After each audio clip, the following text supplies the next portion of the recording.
භාෂා දිනය. ඒ කියන්නේ අද අප්‍රේල් 20 වෙනිදා. ඔව්. ඉතින් අද අපිත් එක්ක මේ චීන භාෂාව ගැන කතා කරන්න තවත් විශේෂ යාළුවෙක් එකතු වෙලා ඉන්නව නේද හෂේ? ඔව්. ඉතින් මේ චීන භාෂාව කියලා කියන්නේ මේ අපි කතා කරන සිංහල භාෂාව වගේම චීනයේ කතා කරන භාෂාවනේ. ඉතින් මේ භාෂාව ගැන ඒ රට ගැන අපි ගොඩක් විස්තර දන්නේ නැති නිසා ඒ විස්තර දැනගන්න අපි අපේ යාළුවට දැන් කතා කරනවා. හා. එහෙනම් එන්නකෝ. ඉතින් යාළුවෝ කොහොමද ඔයාලට මුලින්ම කියලා ඉන්නක පොඩ්ඩක් ඔයාගෙන විස්තර?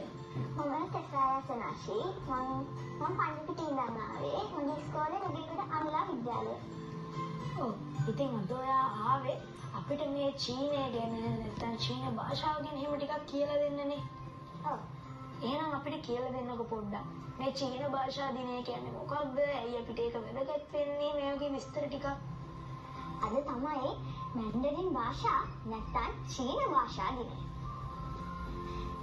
ඉතින් පුංචි යාළුවනේ ඔයගොල්ලෝ දන්නවද ඇයි මේ දිනය අප්‍රේල් 20 වෙනිදාට මේ දින තියෙන්නේ කියලා?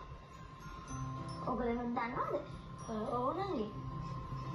ඒකට හේතුව තමයි කන්ජි කියන පුරාණ චරිතය ගෞරව කිරීමට. ඉතින් එක්සත් ජාතීන්ගේ සංවිධානය 2010 වර්ෂයේදී එක්සත් ජාතීන්ගේ සංවිධානයේ නිල භාෂා 6 එකක් වෙන චීන භාෂාව වෙනුවෙන් මේ දිනය වෙන් කරලා තියෙනවා. ඒ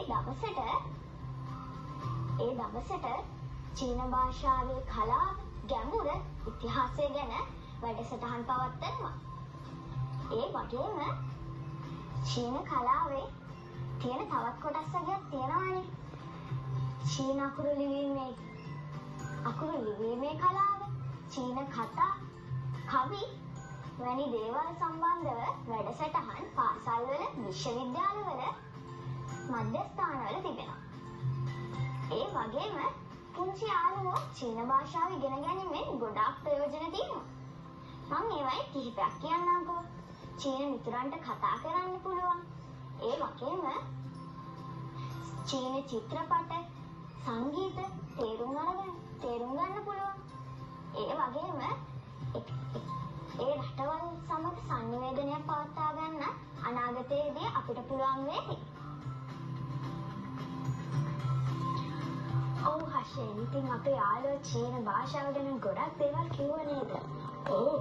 ඒ වගේම තමයි මේ අද චීන භාෂා දිනය දවසේ තවත් මතක් කරන්න ඕන සම්සි.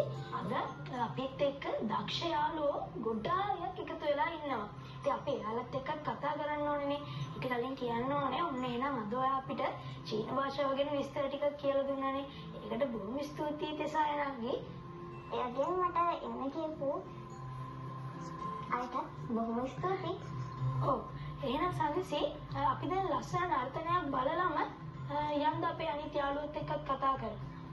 අපි එහෙනම් ලස්සන නර්තනයක් බලමු නේද? ඔව්. අපිට මේ නර්තනය ඉදිරිපත් කරන්නේ කේෂි ඩාන්සින් ඇකඩමි එකේ අපේ යාළුවෝ. එහෙනම් අපි යාළුවට අවස්ථාව දෙමුකෝ.